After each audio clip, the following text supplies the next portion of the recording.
It wasn't just another ordinary morning in Willow Creek Estates. The air felt tight, pressed between the chirping of birds and the distant hum of lawnmowers. You'd think a neighborhood with freshly paved streets, identical mailboxes, and carefully curated flower beds would offer peace. But not here. Not if you were me. My name's Evan Marks, 38. Clean-cut, neat beard, always wearing those plain gray polos and dark jeans that never draw attention. I've lived in this neighborhood for 5 years. Kept my head down. Paid my dues, both literal and metaphorical. And yet here I was, standing on my front porch, staring at what used to be my privacy, the tall, thick hedges that lined the perimeter of my backyard. Gone. Completely sheared to the roots like they'd never been there at all. The early morning sun glared off the exposed earth like it was mocking me. These hedges weren't just plants. They were a barrier, a shield from the prying eyes of the very people who now thought they had the right to come onto my property and make decisions for me. And at the heart of it all was Linda Rowe. Linda, the self-appointed queen of the HOA, had that practiced smile of someone who thrived on control. She was always at the meetings with her clipboard, wearing those pastel blazers and pearls, pretending this was her kingdom, not just a gated community. I caught her standing with 2 of her minions near the sidewalk, whispering, smirking. One of them gestured toward my yard like it was some tragic eyesore finally handled. Handled? I gripped the railing on my porch until my knuckles turned white. Weeks ago, they'd sent me some vague letter about maintaining visual harmony or some nonsense. I filed it under the usual HOA noise. I knew the rules. I helped write half of them in my last job before I moved here. But cutting my hedges, without notice, without my permission, that wasn't a warning. That was a declaration of war. But I didn't show it. I couldn't. Not yet. The worst part? I knew exactly what they saw when they looked at me. Just another quiet guy who kept his lawn trimmed and didn't show up to social events. Easy to dismiss. Easy to push around. And maybe once upon a time, they might have been right. But not today. Because the truth they didn't know, what made my pulse race in a mixture of fury and anticipation, was that I'd recently been appointed as the new state auditor assigned to oversee governmental compliance. And guess who just happened to fall under the umbrella of recent investigations? Homeowner associations like this one. Linda's little empire was about to become my paperwork. But I couldn't tip my hand. Not yet. I took a slow breath, turning back into the house as if the sight of my mutilated hedges wasn't eating me alive. Inside, the walls felt just as bare as the yard. Sparse furniture. Neutral tones. I like simplicity. Control. But there was nothing simple about the storm brewing in my mind. Why would they do this without notice? What gave them the audacity? I replayed the letter they'd sent, the one I crumpled and tossed aside like it was nothing. Maybe that was my mistake. Ignoring the subtle flexes of power they kept testing. I thought if I stayed out of their way, they'd stay out of mine. I thought wrong. From a window, I could still see Linda laughing now, shaking her head like she'd done me some sort of favor. Like I'd wake up grateful my yard now looked like everyone else's. I couldn't help but smirk, though. Not because I found it funny. No. This was the smirk you give when someone's dug their own grave and doesn't realize they're standing in it. But the anger was there, simmering just beneath the surface. It wasn't even about the hedges anymore. It was the principle, the blatant disregard, the trespass, how they reduced me to an inconvenience to be trimmed away like overgrown shrubs. Did they really think I wouldn't fight back? The internal debate gnawed at me. Part of me wanted to march down to the HOA office right then and there, demand answers, throw their own rulebook back in their faces. But that would be too easy for them. They'd expect a tantrum. They'd dismiss me as another disgruntled homeowner who just needed to be pacified with some hollow apology and a fruit basket. No, that's not how this would play out. I had resources. I had authority. And I knew exactly where the bodies were buried. Not literally, of course, but in the financial statements, The paper trails, the unchecked fines and dues they've been slapping on residents without proper approval. I'd seen enough of these HOA power plays in my line of work to know there's always something rotten beneath the manicured lawns. They wanted me to feel small, voiceless, powerless. But what they didn't realize is that I had been watching, waiting, and now they'd given me the perfect reason to act. Still, patience was key. I had to let the anger cool into strategy. And in the meantime, I needed to gather everything. Photos of the damage, copies of the letter, the names of the board members who signed off on this little operation. I glanced one last time at the wreckage outside before pulling the curtains shut. Okay, Linda, I thought, game on. And just like that, my quiet life in Willow Creek Estates was over. They'd woken a part of me I'd hoped to leave behind when I moved here. A side that didn't just fight back, but made sure the other side regretted ever starting the fight. But hey, they wanted uniformity. They were about to get it, in the form of full-scale accountability. And I was just getting started. Linda Rowe wasn't just the president of the Willow Creek Estates HOA. She was a self-declared empress of every blade of grass and paint shade in the neighborhood. And today, as if the sun had risen solely to spotlight her reign, she strutted down my driveway like she owned the asphalt under her sensible beige heels. She always carried herself like someone who'd spent too much time winning bake-off competitions, and now thought that made her qualified to dictate lives. Clipboard tucked neatly under her arm, her oversized sunglasses masked her eyes, but not the smugness curling her glossy pink lips. "Evan," she greeted, her tone as saccharine and artificial as the sweeteners she probably dumped into her coffee. "I want to check in about the hedge situation. Isn't it so much better now? You can really see how it opens up your yard. Much more in line with community aesthetics." I stood there, jaw tight, arms crossed over my chest. Behind her, the stumps of my hedges were still raw and exposed, as if mocking me with every jagged edge. Better? A violation of private property and destruction of personal landscaping was better? I forced a neutral expression, though I felt the heat crawling up the back of my neck. I wasn't aware that trespassing and property destruction had become part of the HOA's mission.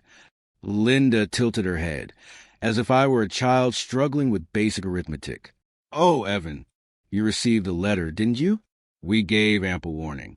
The hedges were excessive, blocking sightlines. The board unanimously agreed they had to go. It was just easier to take care of it on your behalf. Easier, on my behalf, as if this was a favor. And there it was, the first real jab, the power play. This wasn't about the hedges. It was about reminding me who she thought ran this place.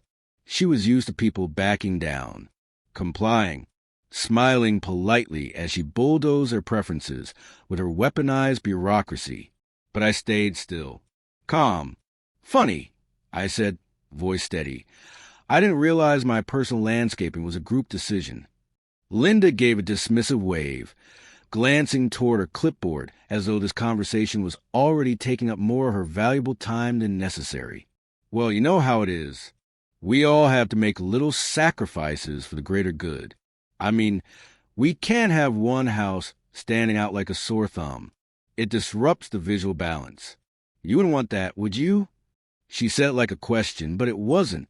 It was a statement, a threat wrapped in a sugar-coated smile. This wasn't just about a visual balance. This was about control. And in that moment, I knew Linda saw me as an outsider, someone who didn't fit into her curated little neighborhood narrative. I was the anomaly in her perfect row of dominoes, and instead of accepting that not every piece needed to fall in line, she decided to knock me over. But I wasn't going to give her that satisfaction. I could have snapped. I could have unloaded everything on her right then.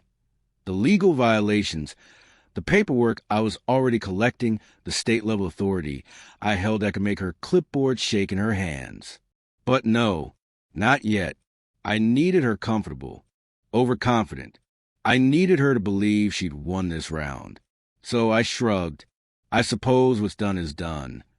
Her face lit up like she just crowned herself homeowner of the year. Exactly. That's the spirit. We all want what's best for the community. And just like that, she pivoted on her heel, motioning for her two ever-present shadows, Brenda and Carl, the lapdogs of the HOA, to follow as she marched to the next house, undoubtedly to inspect someone's mailbox height or the angle of their patio umbrella. But as I watched her go, my mind sharpened like a blade. Linda wasn't just running the HOA. She was running a quiet tyranny, using the rules as weapons to carve the neighborhood into her image. And I wasn't the first victim. I'd heard the stories. The elderly couple fined into submission over a garden gnome. The single mom threatened with legal action over a child's chalk art on the sidewalk. It all made sense now. The little kingdoms people build when they have too much time and not enough conscience. Back inside, I paced the kitchen, fingers drumming against the countertop. Keep calm. Keep quiet. Gather everything. I opened my laptop, pulling up the HOA bylaws. I read them line by line, every paragraph, every footnote. I cross-referenced them with state property codes, with municipal regulations. And sure enough, there it was, a glaring violation.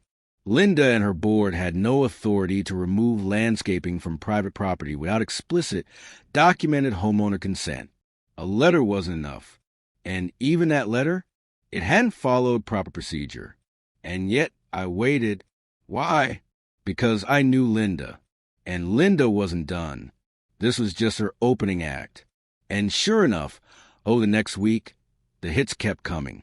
First, it was a friendly reminder notice in my mailbox about repainting my garage door. Then a formal letter about my trash bins being left out too long after collection. By Thursday, there was a warning taped to my door about a non-compliant garden hose visible from the street. It was almost impressive how relentless she was. Like she was trying to break me down piece by piece until I either moved out or rolled over.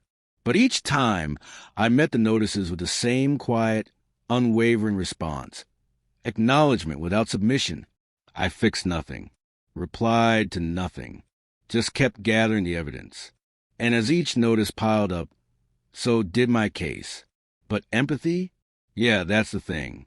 It wasn't just for me. As I walked the neighborhood, I started talking to others. The retired veteran down the block who got fined for having his flag mounted at an improper angle. The young couple who paid hundreds in fees for unauthorized holiday decorations. Everyone had a story. Everyone had been steamrolled. They'd all done what I'd almost done. Kept their heads down, hoping Linda would find a new target. But that's the trick about bullies like her. They don't stop unless someone makes them. And standing there, looking at the bald dirt where my hedges once stood, I realized that someone was going to be me, because Linda thought I was just another face in a neighborhood of rule followers. She had no idea who I really was, and I couldn't wait to show her. The next morning, before most of the neighborhood had even brewed their first cup of coffee, another letter arrived. Same cream-colored envelope, same embossed HOA logo. But this time, Linda hadn't even bothered with pleasantries. Final notice. Failure to remove unapproved exterior lighting within 48 hours will result in formal penalties. Exterior lighting? I looked around. The only lights were the standard porch fixtures that had been there since the house was built. Fixtures that matched half the homes on the block. But Linda wasn't concerned with facts. She was laying groundwork, brick by brick, trying to build a case against me. And she had no idea she was handing me all the rope I needed. I tucked the notice neatly into my folder, the one I'd started the day after she butchered my hedges, a folder that was getting thicker by the day. By noon, I spotted Linda at the end of the street, holding court with her usual entourage. Brendan nodded along eagerly while Carl scribbled on a clipboard like he was drafting legislation. Linda glanced toward my house, catching me standing in the window. She offered a wave, a condescending, tight-lipped smile that said, "You're losing." I waved back, calm, controlled. She thought I was passive, but she didn't know about the years I spent auditing regulatory boards just like hers. or the state-level oversight I had over neighborhood associations that cross legal boundaries. I'd been sitting quietly at government meetings while people exactly like Linda overreached and overcharged and eventually unraveled when the hammer came down. And now I was just gathering data. The next week, she upped the ante. Mr. Carter, Linda called from the sidewalk as I was unloading groceries from my car. I hate to be the bearer of bad news, but your lawn, it's not quite up to the community standard. A little uneven, don't you think? She pointed toward a patch near the driveway. The grass was maybe half an inch taller than the rest. Maybe. I set the grocery bag down gently and looked at her, straight-faced. You're absolutely right. How negligent of me. She blinked, almost surprised at my agreement. Well, I'm glad we're on the same page. We all just want harmony. Oh, I'm sure you do, I said, with just enough weight on the words to make her glance back at me, uncertain. That night, I mowed the lawn, not because she told me to, but because I knew the next part of her game was coming. She needed escalation. People like Linda always did. And sure enough, 2 days later, urgent notice. Vehicle parked over the sidewalk line. Immediate action required. I laughed when I read it. My back tire had maybe grazed the edge of the sidewalk for all of 30 seconds while I carried in a load of firewood. 30 seconds. But I didn't fight it. Not yet. Instead, I filed it away. And then I made a call. Hey, Tom, I said, leaning back in my chair. Question for you. Do you still have access to the HOA oversight reports for Willow Creek? Tom laughed on the other end. That's your neighborhood, isn't it? Yeah. Thought I'd get ahead of a potential audit. You know, just in case someone's mismanaging things. Say no more. I'll dig around. Linda thought she was picking on some average guy with a busy schedule and no time to fight back. She didn't know I used to train government auditors. She didn't know that my afternoons, post-Hedge massacre, were spent cross-referencing HOA budgets, assessing overbilling, and finding little financial discrepancies. Tiny cracks in her empire, and as I dug deeper, the cracks started to widen. 3 days later, the HOA newsletter hit everyone's inboxes. Community reminder, adherence to HOA guidelines is mandatory. Repeat violations will not be tolerated. Subtle, sure, but the message was clear. This was war. Linda wanted everyone to see me as a problem. A rogue homeowner, disturbing the delicate harmony she loved to preach about. I could feel the sideways glances as I walked past neighbors, heard the hushed conversations behind trimmed hedges. And yet, as I strolled past Linda's house on a quiet evening, clipboard in hand, she stepped out onto her porch. Out for a walk? She called. I nodded, just taking some notes. For what? I smiled. Oh, you'll see. She tilted her head, squinting like she was trying to read the fine print of my soul. But I gave her nothing. That was the first cliffhanger. The first thread I left dangling. And I could tell it was starting to eat at her. The final push came when she tried to hit me where it hurt, a formal complaint. Linda showed up on my doorstep, all smiles and professional condescension. Evan, the board has decided we'll be issuing a formal citation for non-compliance regarding your holiday decorations. The string lights on your fence, well, they're not within the approved color scheme. I glanced at the lights. Soft white bulbs. The same ones I'd used last year. The same ones half the neighborhood used. Color scheme? I asked, amused. Oh, yes, she said, handing me the official notice. We updated the guidelines last month. Didn't you check your email? I accepted the notice, flipping it over casually. I must have missed it. You know how it is with emails. So easy to overlook something irrelevant. Linda's smile faltered for just a moment. Well, we expect the issue to be corrected immediately. We wouldn't want to escalate this. I met her gaze, steady and calm. Of course. I'd hate for things to escalate. And then I closed the door, leaving her on the porch with a notice still fluttering in her hand. That night, I stayed up late, finalizing the audit report. It wasn't just about me anymore. Linda's reign had gone on too long. The fees, the fines, the power trips. The next morning, as I sealed the envelope addressed to the State Housing Oversight Committee, I felt something I hadn't felt in weeks. Relief, because now the real game was about to begin. And Linda? She still had no idea who she was dealing with. 2 weeks after Linda's latest complaint, the community center buzzed with the usual monthly HOA meeting. Folding chairs creaked as residents filled the room, clutching their printouts of the agenda, already prepared for Linda's monologue of power. Her clique sat at the front like sentinels, nodding along to every word before she even spoke. I took a seat in the back, where no one expected much more from me than polite listening. Just another homeowner, another victim of Linda's crusade for neighborhood perfection. At least, that's what they thought. As Linda called the meeting to order, her voice dripped with the kind of fake warmth people reserve for someone they believe they've already beaten. Before we begin tonight's business, I'd like to remind everyone of the importance of following our guidelines. We've had a few persistent cases of noncompliance. She didn't have to name me. Everyone knew. People glanced toward me in quiet sympathy, or worse, silent judgment. It would have been easy to shrink back, to sit quietly and wait for the storm to pass. But storms don't pass when you're the one they're trying to drown. I flipped open my notebook, the same one I'd been filling with meticulous details for weeks. HOA expense reports, meeting minutes, procedural violations, photos of other homes, ones Linda conveniently overlooked when it suited her, complete with their unapproved lights, overgrown hedges, and actual sidewalk blockages. But tonight wasn't for confrontation. Not yet. Tonight was about planting seeds. When the floor opened for comments, I stood up. Just a quick note. I said casually, like I was asking about garbage pickup schedules. I've noticed a few discrepancies in the HOA's posted financial statements. I'm sure it's nothing serious, but I'd be happy to volunteer some time reviewing them if the board would like.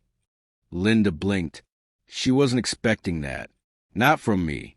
Oh, she said, struggling to maintain composure. I suppose we could discuss that offline, Evan. No need to involve everyone here. I smiled. Of course. Just want to make sure everything stays transparent. I sat down to a ripple of murmurs. Some residents looked intrigued. Others, suddenly unsure of the woman they'd been blindly following. And just like that, the first domino tipped. Linda didn't back down after that. If anything, she pressed harder. Within days, she sent me yet another violation notice, this time for improperly stored trash bins, even though they were exactly what the guidelines said they should be. She was trying to break me, push me to snap, so she could parade me as the neighborhood's problem child.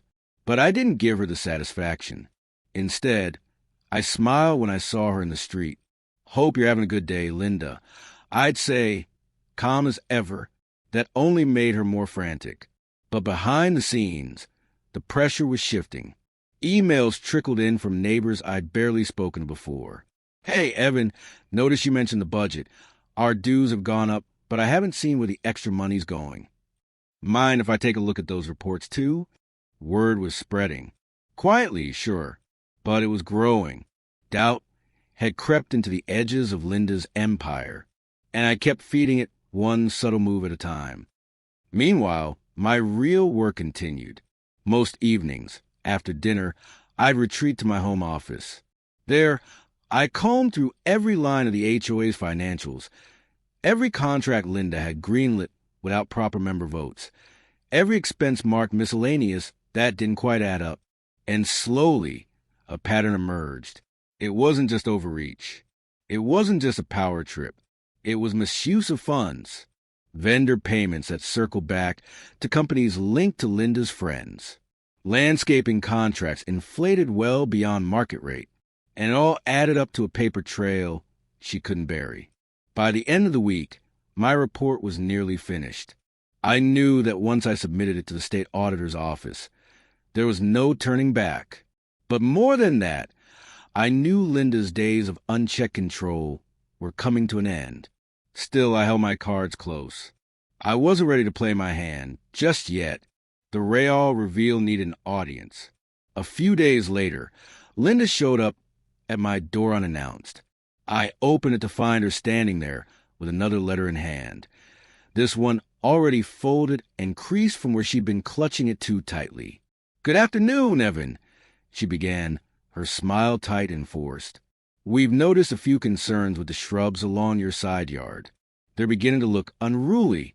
I glanced past her shoulder at the neatly trimmed row of bushes. "Unruly, huh?"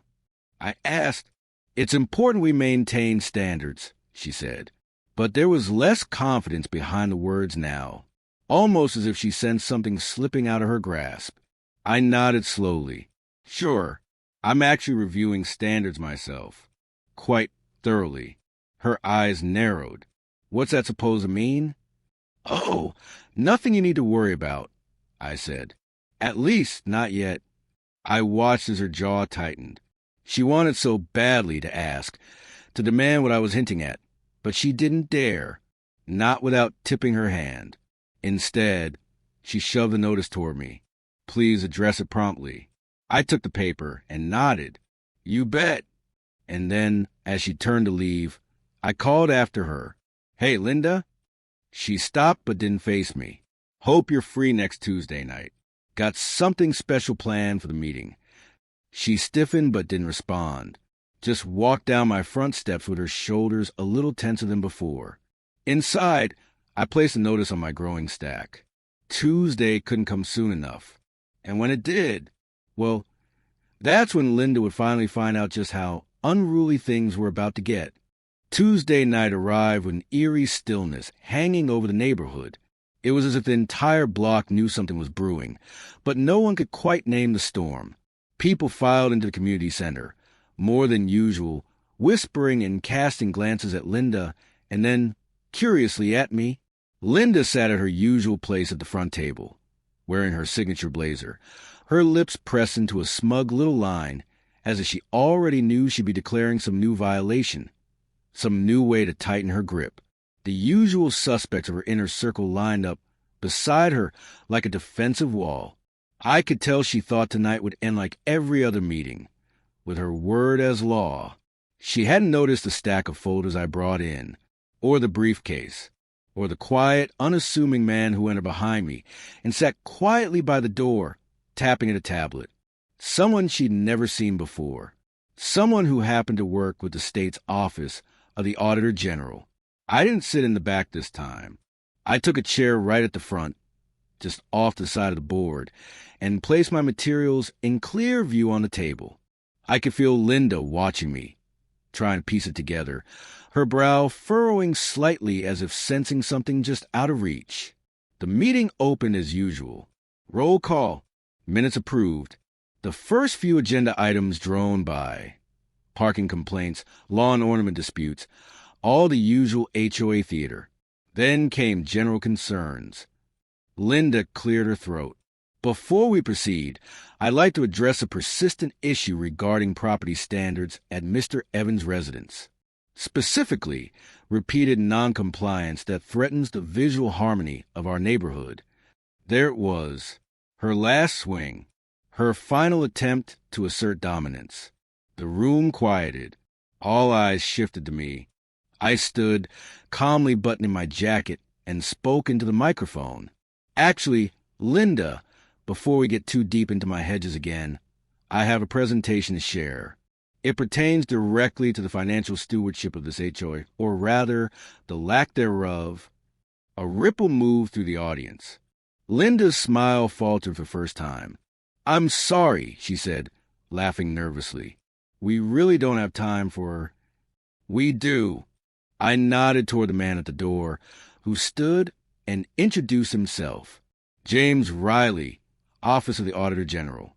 I've been asked to observe tonight's meeting as part of an inquiry into potential financial irregularities brought to our attention." Now the room wasn't just quiet. It was dead silent. Linda's face drained of color. "This is absurd," she said quickly. "There's been no wrongdoing." No need for auditors or whatever this is. I calmly opened the first folder and passed copies down the table. This, I began, is a detailed report documenting HOA financial activities for the past 3 years. It includes inflated vendor contracts, payments made to businesses connected to members of this board, including yourself, and expenditures that never received member votes as required by our bylaws. Murmurs spread like wildfire. People leaned forward, flipping through the pages, eyes widening at the bolded figures, the highlighted names. And that's not all, I continued. Enclosed are copies of emails between Linda and several of these vendors, including negotiation records that contradict the public statements made during previous meetings.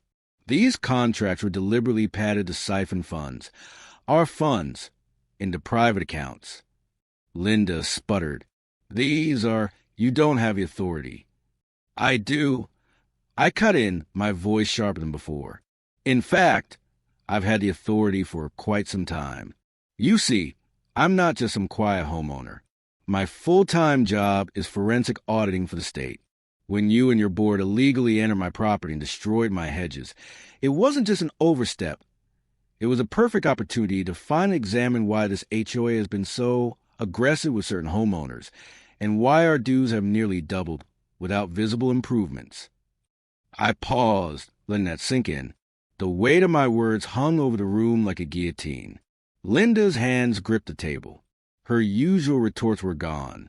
For once, there was no snide remark, no dismissive laugh, just raw, exposed panic. And it felt good. James from the Auditor General's office cleared his throat. Preliminary findings are concerning enough that we will be conducting a formal audit of this HOA. Depending on what else is uncovered, this could result in fines, restitution, and even criminal charges. Gasps filled the room. Linda's entourage shifted uncomfortably, some of them inching away from her as if physical distance might absolve them. But this is my HOA. Linda finally burst out. You people don't understand what it takes to keep this place running. You think someone like him can just overturn everything? Actually, yes, James replied flatly. And I suggest you refrain from further comment until you have legal representation. A beat of silence. Then, almost on cue, hands shot up from the audience. People who had been too afraid to speak before suddenly found their voices. I want to know why my dues are so high. My fence application's been denied 3 times. Was that part of the scheme? How do we vote to remove the board? Linda's head swiveled as if she were trying to keep track of a dozen wildfires all at once, but they were spreading too fast. Control slipped from her like sand through her fingers. The empire she'd built on intimidation and secrecy was crumbling in real time. And me, I just sat back and watched.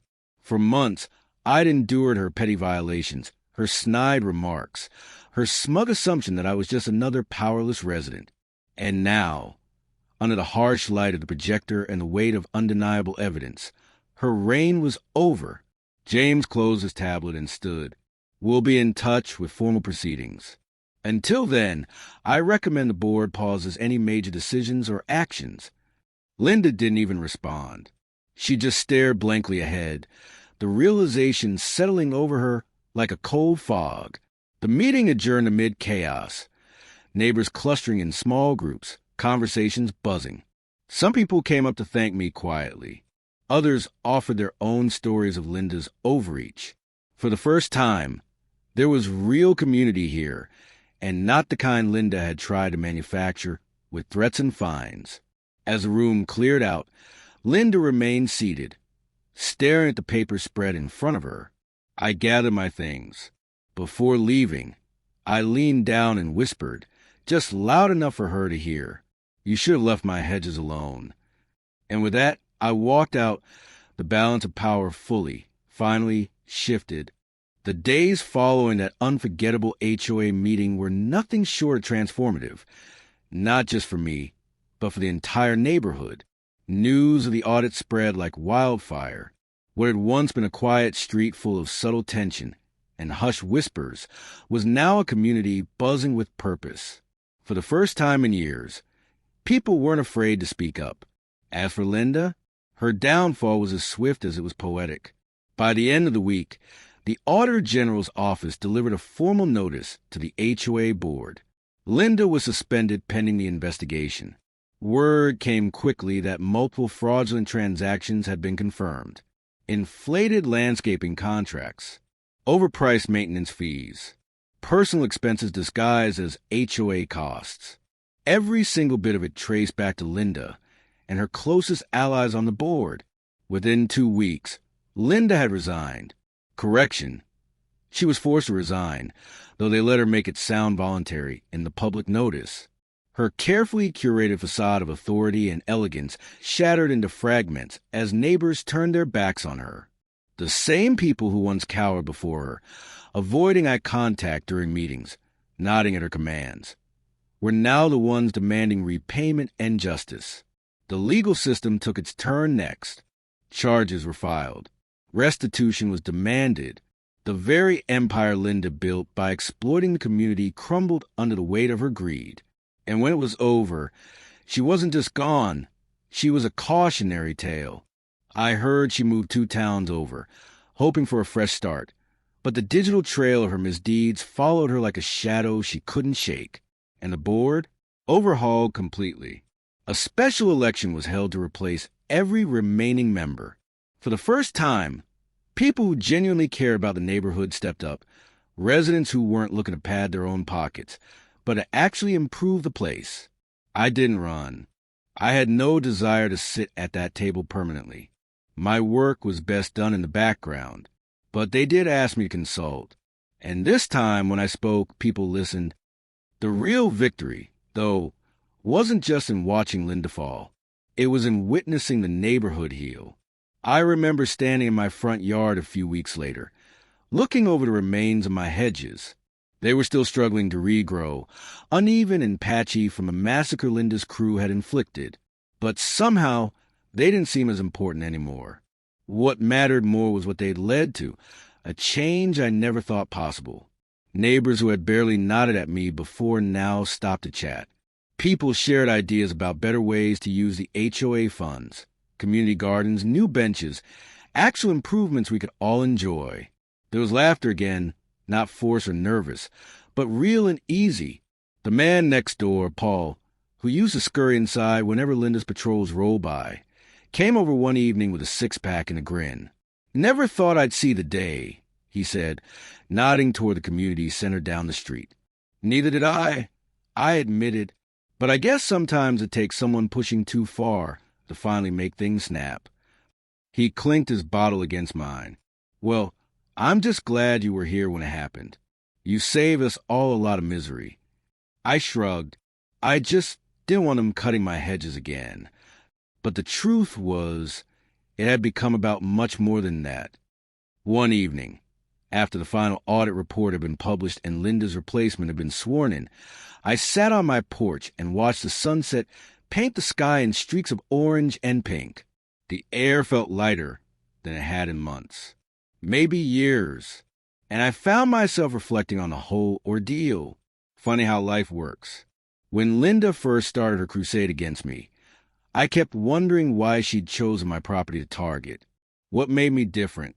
Why me? But now I realize that if it hadn't been me, it would have been someone else. Eventually, her hunger for control would have zeroed in on another neighbor's fence or mailbox or lawn decoration. I just happened to be the one who could do something about it. And at first, I didn't want to. I really didn't. All I wanted was peace, to tend to my yard and live my life.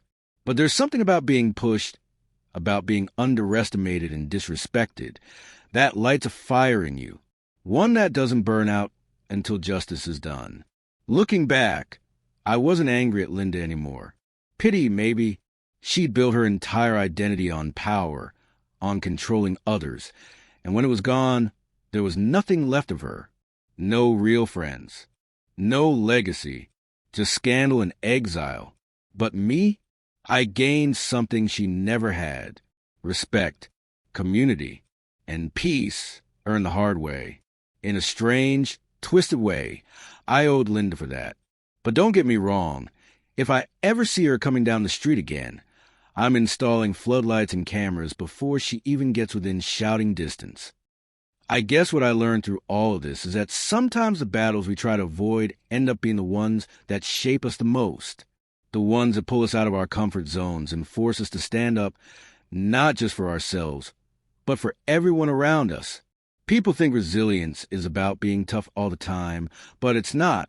It's about knowing when to fight, knowing when to endure, and knowing when to finally step forward and say, enough. And integrity?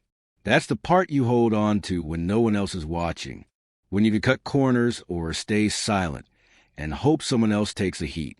But if you do that, nothing ever changes. Linda thought no one was paying attention. She thought she could keep the wool over our eyes forever. Turns out, all it took was one person looking closely to unravel the whole thing. So, yeah, the hedges are growing back. Slowly. Probably still another season before they look the way they used to. But in the meantime, I've got a whole neighborhood that feels a little more like home. And that's worth more than perfect landscaping any day. Because sometimes justice doesn't just come in the form of court rulings or criminal charges. Sometimes justice looks like neighbors coming together, corrupt leaders falling, and peace finally returning to the place you call home. And me? I'm just glad I was there to see it.